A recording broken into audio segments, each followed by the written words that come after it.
તમહે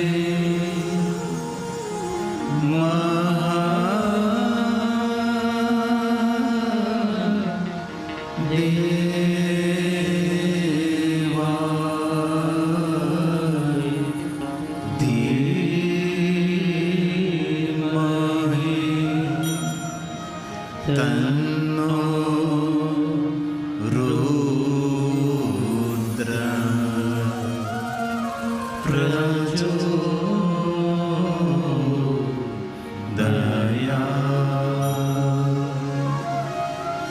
તન્નો રુદ્ર પ્રચોદયાત્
પારિવારિક કથા પણ થઈ શકે. એની અંદર તમારા પરિવારના સભ્યો હોય, જાહેર આમંત્રણ ન હોય કોઈને, એમાં ખૂબ મજા આવે, ખૂબ આનંદ આવે. પારિવારિક કથા એમના જે પરિવારના હોય એ જ બધા કથામાં હોય. બીજા દૂર દૂરથી બહારના માણસો આવે ને સાંભળવાને ના ન પાડીએ આપણે, પણ એક વ્યવસ્થા બહુ સરસ હોય. તો આવી પારિવારિક કથા તમારા ગામમાં કરી શકો છો, તમારા શહેરમાં કરી શકો છો. બહુમાળી ભવન હોય તેની અંદર દરેક બહુમાળી ભવનમાં હોલ હોય, તેમાં થઈ શકે. તો કથાનો એક મરમ, કથાનું રહસ્ય કયું છે, કથાની ગરિમા શું છે, એ સાધનાની દ્રષ્ટિએ આપણે ભગવાનની કથા કરી શકીએ. થોડું થોડું થોડું અમે ભેગું કરી રહ્યા છે અને ભગવાન પાર પડતા જાય છે. કોઈ પાસે માગ્યું નથી ને માગવું પડતું પણ નથી. અને મારા શ્રોતાઓના સહકારથી આટલું ભવ્ય, આટલું મોટું, ગુજરાતનું મોટા મોટું શિવાલય છે. અને એક દિવસ એવો પણ આવશે કે જે લોકો સોમનાથ જશે, દ્વારકા જશે, સાળંગપુર જશે, સતાધાર જશે, વીરપુર જશે, એ અમારા ભાડેશ્વર મહાદેવનું દર્શન કરવા માટે પણ આવશે. આવું એક દિવ્ય ધામ સુંદર બેલુસના જંગલની વચ્ચે નિર્માણ કરી રહ્યા છે. અને એક વસ્તુ યાદ રાખજો, છોડકર સબ કુછ માલ ખજાના, અંતે અકેલા જાના. એ સત્ય છે. આ વાતને ગંભીરતાપૂર્વક સમજવાનો પ્રયાસ કરો. આપણે બોલીએ છીએ કાંઈ લાવ્યા નથી ને લઈ જતા નથી, પણ ગંભીરતા કેટલી. અરે ભાઈ કાંઈ સાથે નથી લઈ જવાનું, પણ ગંભીરતા કેટલી બોલવામાં. આ સત્ય છે. છોડ કર સબ કુછ માલ ખજાના અંતે અકેલા જાના આખિર તો મર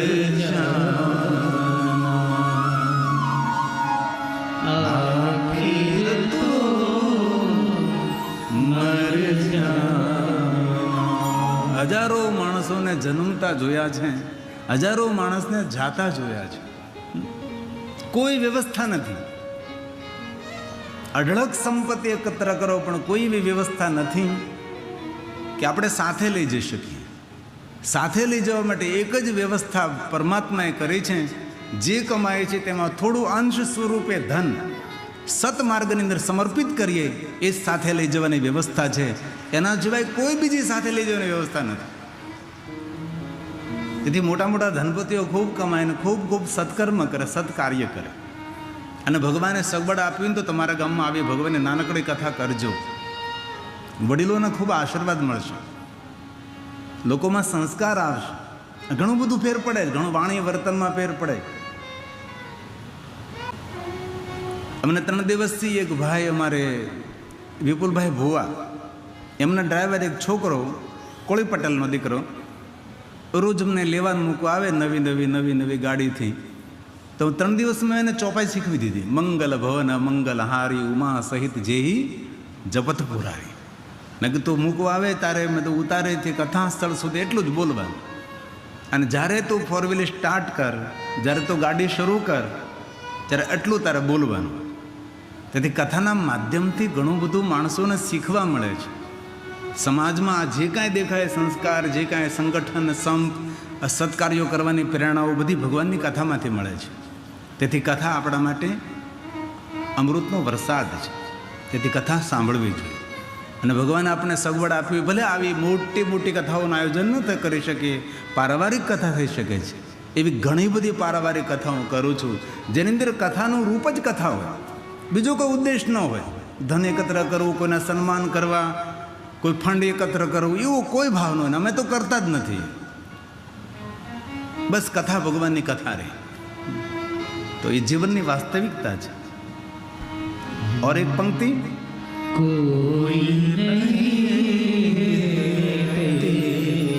એ તો સત્ય છે ને. જ્યાં સુધી શરીરમાં પ્રાણ છે ત્યાં સુધી એ બધા સંબંધો છે. આ શરીરમાં પ્રાણ નથી તો કોઈ સંબંધ નથી. તેથી દરેકને શરીર સાથે સંબંધ નથી, દરેકને પ્રાણ સાથે સંબંધ છે. આ 400 મારા ભાઈઓ સંસ્કૃતિ ધામમાં જોડાણા છે. એના દીકરા ગૌરવ કરશે, એની દીકરીઓ ગૌરવ કરશે, અને એના મા બાપ ઊંચું માથું રાખીને કહેશે સંસ્કૃત ધામના નિર્માણમાં મારો પણ દીકરો છે. ગૌરવ અનુભવશે, ગૌરવ થશે. જ્યારે સંસ્કૃત ધામ સંપૂર્ણ નિર્માણ થઈ જશે, સૌને ગૌરવ થશે.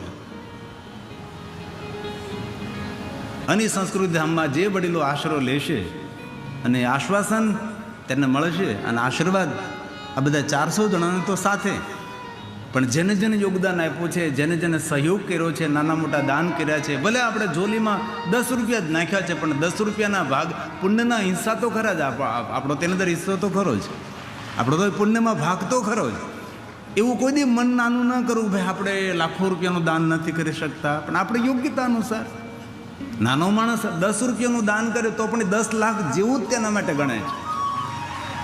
એટલે એવું મન નાનું ન કરવું, આપણે યોગ્યતા અનુસાર આપણે યોગદાન કરવાનું છે. અને સત્ય છે, આપણું કોઈ નથી દુનિયામાં.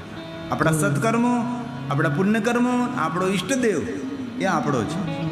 બાકી કેટલા વર્ષ રહેવાનું? 80, 90 વર્ષ, 100 વર્ષ. ક્યાં સુધી આ ધરતી પર રહેવાનું? બહુ ઓછો સમય હોય છે.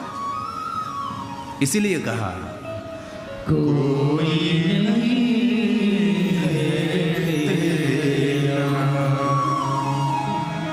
मान ले कहना मेरा कोई नहीं है तेरा, मान ले कहना मेरा,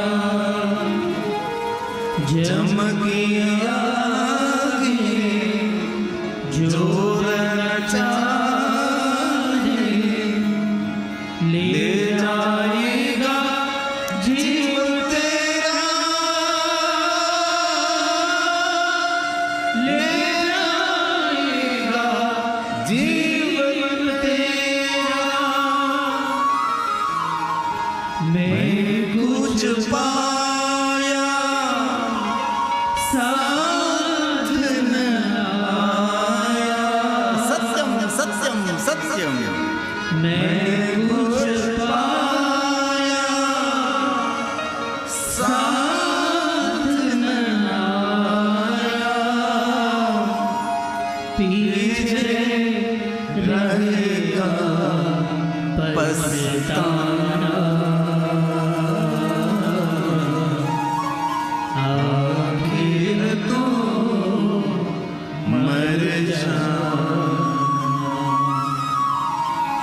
आखिर तो मर जाना।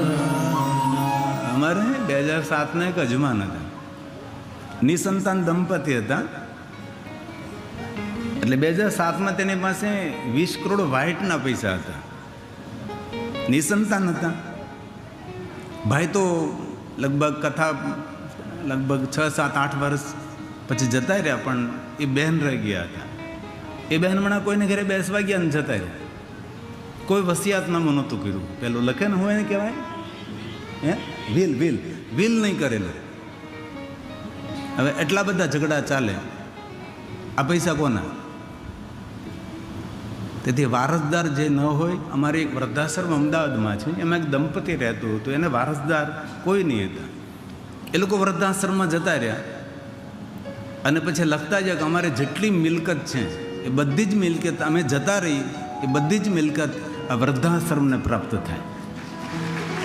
અને કાંઈક તો મેળવવું હોય ને, નિસંતાન માતા પિતા કોઈ આપણા આશ્રમમાં આવે તો એને કાંઈ તો મેળવવું હોય. તેની પાસે ઘર હોય, તેની પાસે ખેતર હોય, વાડી હોય, એને પછી બીજાને ન અપાય.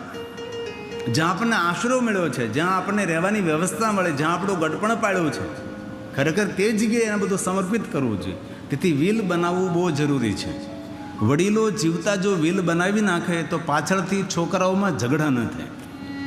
મારા મોટા દીકરાને એટલી મિલકત મળે, મારી નાના દીકરાને એટલી મળે, મારી દીકરીઓને એટલું મળે, એટલું સાધુ બ્રાહ્મણોને મળે, એટલું કોઈ ધાર્મિક સંસ્થાને મળે. આ રીતે કે વિલ બનાવવાનું હોય છે. દરેક વડીલોએ વિલ બનાવવું જોઈએ, જેથી કરીને આપણી કમાણી છે એ સારી જગ્યાએ બધી જ સદુપયોગ થાય.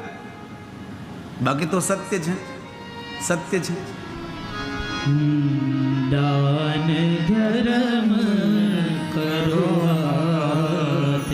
તમારી પાછળ કોઈ કરશે એ વાત ખોટી. તમારી પાછળ કરશે ખરા, પણ ઝઘડા તમારી જાતે તમે કરો. વિલ બનાવો કે મારી એટલી 50 કરોડની મિલકત છે, તેમાંથી 10% સંસ્કૃતિ ધામને આપતા, હું જાઉં પછી મારી એટલી મિલકત છે, એટલા ટકા મારે આ સંસ્થાને આપવી. આવું એક વિલ કરો, નગર પાછળથી ઝઘડા કરશે. જેટલું થાય તેટલું આપણા જાતે આપણા હાથથી કરો. આ રચના અમારી છે, સુંદર છે. અમારે મગનગીરી જૂના સાવરની છે. અમારી સાથે સંગીતકાર તરીકે રહેતા, ખૂબ વર્ષો સુધી રહ્યા જૂના સાવરના મગનગીરી બાપુ. અને એમને આથી 30 વર્ષ પહેલાં આ રચના બનાવી હતી. દાન ધર્મ કરો, મેં માર્ગદર્શન કર્યું, મને આવું કંઈક ગીત બનાવવું છે જેનાથી વૈરાગ્ય ઉત્પન્ન થાય. તો અમે બેસીને એકવાર રાત્રે બેઠા હતા ને આ સુંદર મજાની રચના કરી. અને આપણી કથામાં લગભગ અમે જેટલું ગાઈએ એટલું બધું જ અમારી બધાની ભેગા મળીને અમે લોકો રચના કરીએ.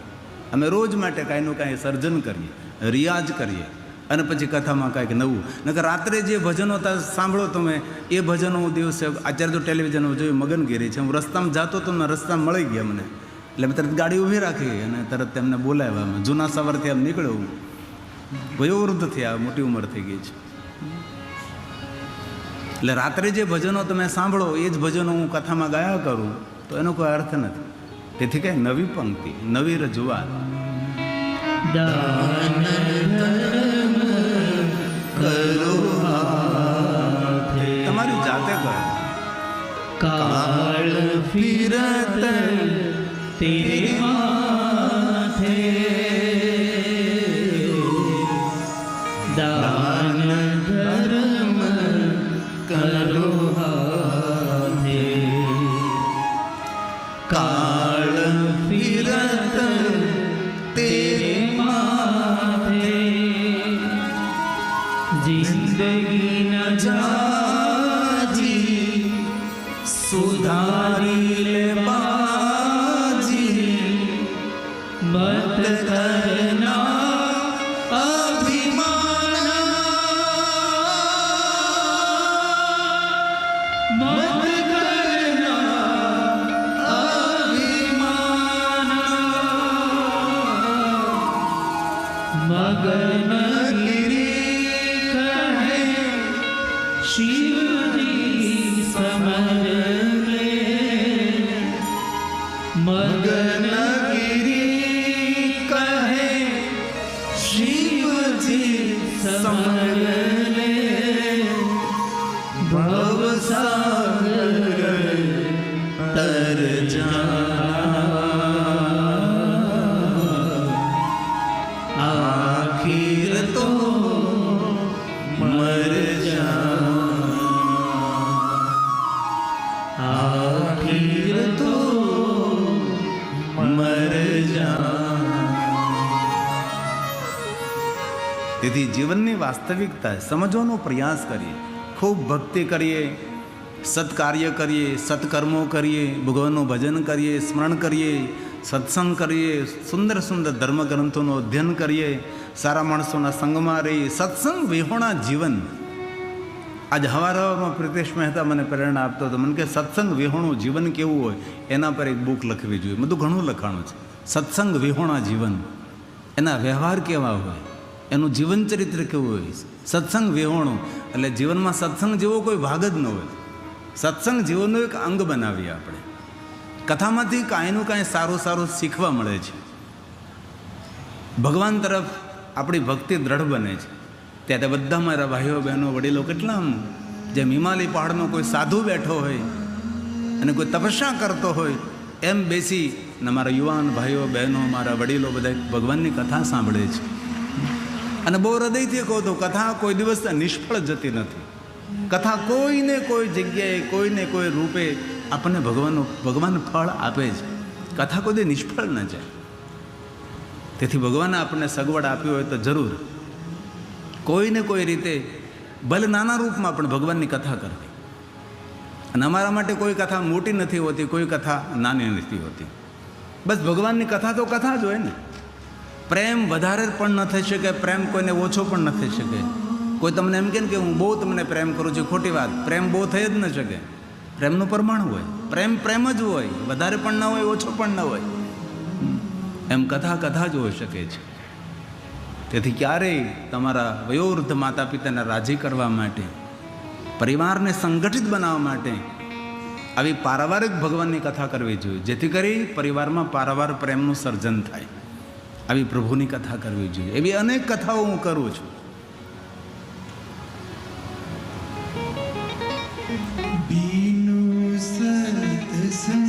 રામચરિત માનસ, તુલસી,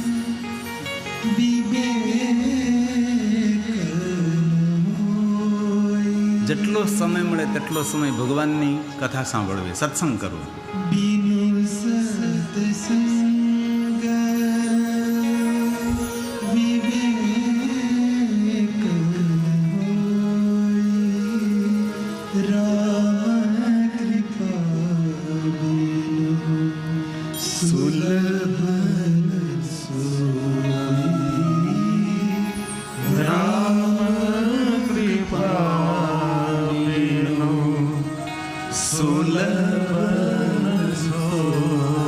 ભલે ભગવાનની કથાનું આયોજન ન કરી શકીએ, પણ કોઈ કથાનું આયોજન કરતા હોય એમની નિંદા ન કરે.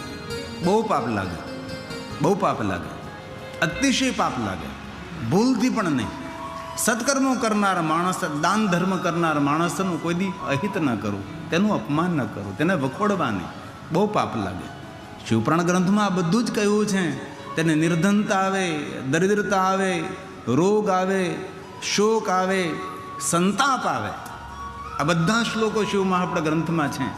સાધુ સંત મહાપુરુષો બ્રાહ્મણોની નિંદા કરે, દાનવીરોની નિંદા કરે, સત્કર્મોને વખોડે, યજ્ઞનો બહિષ્કાર કરે, દેવ મંદિરનો વિરોધ કરે, આ બધાને જીવનમાં ખૂબ દૂષિત પરિણામ આવે. આપણા શાસ્ત્રોમાં જે લખાણું છે એ ઋષિમુનિઓની વાણી છે. અમે તો મધ્યસ્થ છીએ કે જે કંઈ શાસ્ત્રોમાં કહ્યું આપ સુધી પહોંચાડવાનો પ્રયાસ હોય છે. તો ગઈકાલે આપણે કથા કહેતા હતા કે સતી ભગવાન મહાદેવની પાસે વરદાન માગે અને ભગવાન શિવ અને સતીના સુંદર વિવાહ થાય છે. સુંદર વિવાહ પ્રસંગ ક્યારેક અવસર મળે તો શિવ મહાપુરાણ અંતર્ગત રુદ્ર સંહિતાના સતીખંડમાં શિવ અને સતીના વિવાહ છે. બહુ સુંદર કથા છે, કઈ રીતે વિવાહ થયા. અને દક્ષ મહારાજે પોતાને પુત્રી સતીનું સુંદર કન્યાદાન કર્યું. ભગવાન શિવ અને સતીને સુંદર રીતે વિદાય કર્યા. ભગવાન શિવ અને સતીને વિવાહ કરી કૈલાસના દ્વારે પધાર્યા. ભગવાન શિવ અને સતી ઊભા છે, કોણ સ્વાગત કરે? ન માતા, ન પિતા, ન બંધુ, ન મિત્ર, ન ગુરુ, ન શિષ્ય, કોઈ નથી, કોઈ પરિવારમાં જ નથી. ભગવાન વિષ્ણુજીને અવસર મળ્યો છે ને વિષ્ણુ ભગવાન અને લક્ષ્મીજી ભગવાન શિવ અને સતીનું સુંદર સ્વાગત કરે છે. ભગવાનનું સ્વાગત થાય છે. પધારે છે ભગવાન કૈલાસમાં, સુંદર આસન ઉપર બિરાજમાન કરવામાં આવે છે. પધારો મહેમાન, પધારો. ભગવાન શિવ અને સતી સુંદર આસન ઉપર બિરાજમાન થયા. દેવતાઓએ આરતી ઉતારી છે. દેવતાઓએ જયકાર કર્યો છે કે ભગવાન શિવ અને સતીના વિવાહમાં ખૂબ આનંદ પ્રાપ્ત થયો. મુહુર્ સૌ પ્રશંસા કરવા લાગ્યા છે. આ ખૂબ વાત શીખવા જેવી છે. કોઈ પણના નાના મોટા કાર્યોમાં આપણે જઈએ, ખૂબ પ્રશંસા કરો. નાનો માણસ હોય તો તેની રીતે કાર્ય કરે, મધ્યમ વર્ગીય માણસ હોય તો તેની રીતે કાર્ય કરે, બહુ મોટો જબરો માણસ હોય તો તેની રીતે કરે.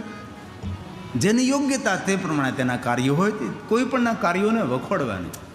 કોઈના વિવાહ પ્રસંગમાં બહુ જ મોટો ખર્ચ કર્યો હોય તેવા શબ્દો ન બોલવા, અપમાનથી ભરેલા હોય નહીં. ખૂબ સારું કર્યું ભાઈ, ખૂબ કમાણા, ખૂબ પુરુષાર્થ કર્યો, તેના બાપદાદાના કોઈ પુણ્ય હશે, ખૂબ ધન ભગવાન આપ્યું છે તો શું સુંદર રીતે સુખરૂપ ઉત્સવ મનાવ્યો, આવું બોલવું.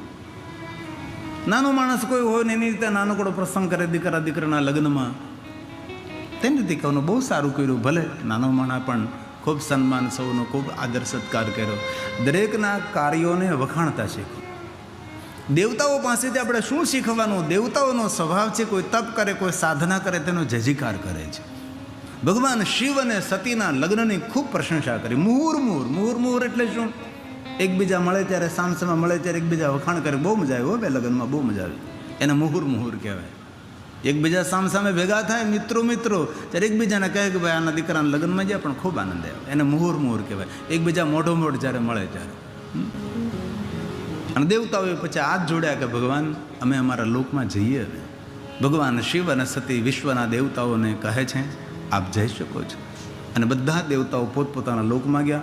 અને શિવ અને સતીએ લગ્ન પછી સુંદર વિચરણ કર્યું છે, વિહાર કર્યો છે. વન જંગલ, સરિતા તટ, સાગર તટ, ગહન વન. સતી બહુ જ પ્રશ્નો કરે, કારણ કે દક્ષ મહારાજની પુત્રી છે ને. પાર્વતી એટલા બધા પ્રશ્નો નથી કર્યા જેટલા સતીએ પ્રશ્નો કર્યા. કારણ કે પાર્વતી સ્થિર બાપની બેટી છે, હિમાલયની દીકરી છે. પાર્વતી સ્થિર પિતા છે. દક્ષ ચતુર છે. ચતુર માણસો પ્રશ્નો બહુ કરે, ચતુરાયને પ્રશ્નો બહુ હોય. સતીએ ભગવાન મહાદેવને બહુ જ પ્રશ્નો કર્યા. બધા પ્રશ્નોનું નિવારણ ભગવાન શિવ કરે છે, પણ એક જ પ્રશ્નોનું નિવારણ ન થઈ શક્યું. ક્યારે? સતી જ્યારે ભગવાન રામને મળવા જાય છે એ પ્રશ્નોનું નિવારણ ન થયું. બધા જ પ્રશ્નોનું નિવારણ થયા. ભગવાને શિવજીએ સમજાવવાની કોશિશ કરી. આપ જેમની કથા સાંભળીને આવીએ છીએ એ પ્રભુ રામ છે, ભગવાન છે, પણ સતી માનવા તૈયાર નથી. અને ત્યાંથી તકલીફ ઊભી થઈ. કેવું સુંદર ચરિત્ર! ક્યારેક અવસર મળે ને તો મારા બહેનોને ખાસ મારી પ્રાર્થના કે સતીખંડ વાંચો. અને દરેક મારી યુવાન દીકરીઓને પ્રાર્થના કે લગ્ન થાય એ પહેલાં પાર્વતીખંડ વાંચો. નારીના ધર્મો શું છે, નારીનો વ્યવહાર શું છે, બધું જ તેની અંદર કહ્યું છે. અને દરેક પુરુષ માટે આખું શિવ મહાપુરાણ એક જીવનનું માર્ગદર્શન છે. ભગવાન મહાદેવ આપણા રોલ મોડલ છે. ભગવાન શિવ જેવી પ્રેરણા અજબ ગજબ ભાગ્ય જ કોઈને મળે એવા મહાદેવ છે. સર્વગુણ સંપન્ન ભગવાન છે. જેટલી ભગવાનની સરળતા એટલી જ ભગવાન મહાદેવની સરળ પૂજા પણ કરીને. એક જલનો લોટો અર્પણ કરો, મહાદેવની પૂજા પૂર્ણ થઈ ગઈ. બોલો, આવા ભગવાન કોણ હોય? જલનો લોટો ન હોય તો એક ભસ્મનું ત્રિપુંડ કરી દો, પૂજા પૂર્ણ થઈ જાય. ભસ્મ પણ ન હોય તો ઈસ મિટ્ટી કા તિલક કરો, માટીનું તિલક કરી દો, મહાદેવની પૂજા પૂરી થઈ ગઈ. કેટલા સરળ દેવ મહાદેવ છે. અને પાછું એવું નથી ખાલી ઓલું હું આપ ગાયને ઓલા પત્રમ પુષ્પમ એક લોટા જલ કે ધાર, પણ ત્યાંથી પૂરું નથી થતું. રાજોપચાર પૂજા ભગવાનની હોય છે. પણ આપણા બધા ગાયકો આવું ગાતા હોય છે. એક બિલી પત્રમ ત્રિદલમ ત્રિગણાકારમ ત્રિનેત્રમ ત્રિયાઉધમ ત્રિદમપાપ સંહારમ. એક બિલો પત્ર શિવાર્પણ.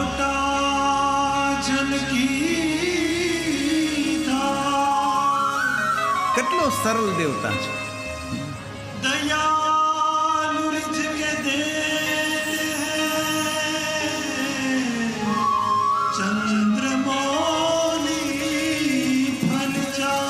ચરિત્રમ દેવ દેવસ્ય મહાદેવસમ અપારમ પરમોદારમ ચતુર્વર્ગ સાધનમ ધર્મ અર્થ કામ ઓર યાગાંબરમ ભસ્માંગમ જટાજૂટ નિવાસ હે આસન જમાય બેઠે હે જો કૃપા સિંધુ કૈલા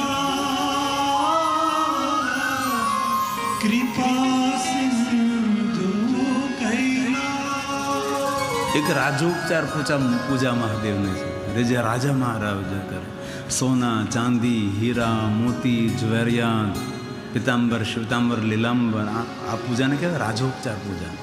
હજી પણ રાજસ્થાનમાં બધા રાજાઓ જ્યારે મહાદેવની પૂજા કરે ને આવી રીતે કરે. હજી પણ રાજાશાહી રાજાઓ બધા જે છે એ બધા પોતાના રાજ્યની અંદર વિશેષ પ્રકારે મહાદેવની પૂજા કરે, જેને રાજોપચાર પૂજા કહેવાય. હમણાં જે મારે ડુંગર કથા કરવા, ડુંગરની ડુંગરપુર રાજસ્થાનમાં, અને ત્યાંના રાણી સાહેબા કથામાં આવ્યા હતા.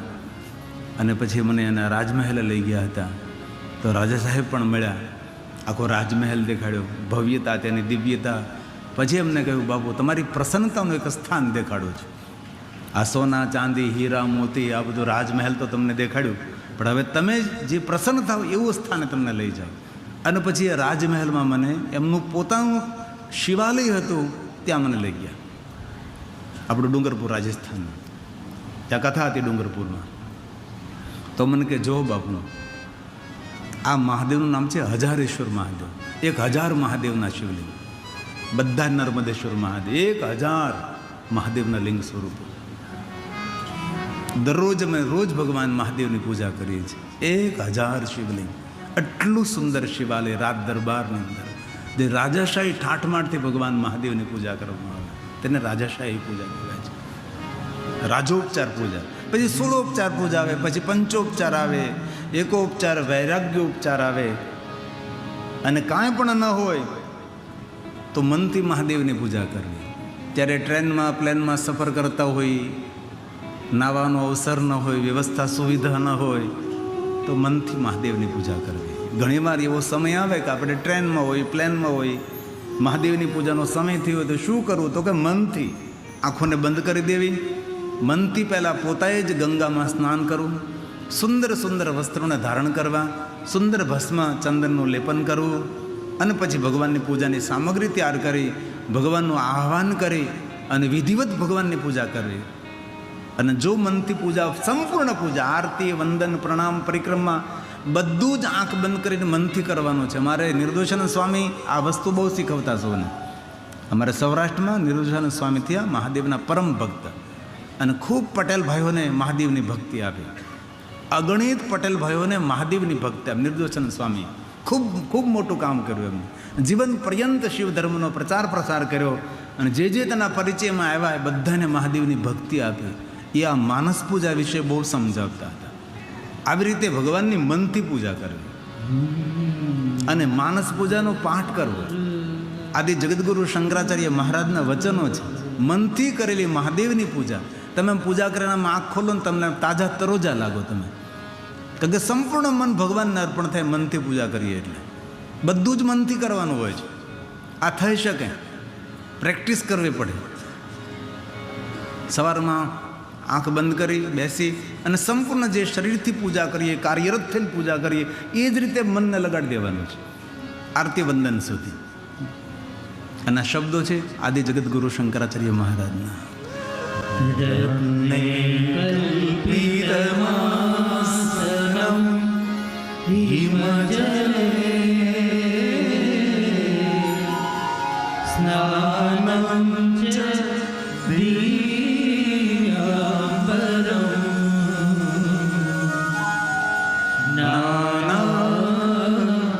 રત્ન વિભૂષિતમ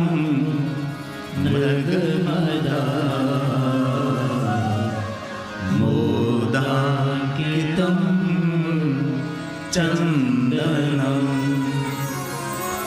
જાતિ ચંપક બિલ્વપત્ર રચિતમ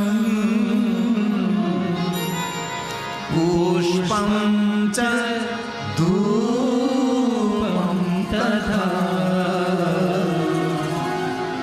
દીપમ દેવદયાનિધે પશુપતે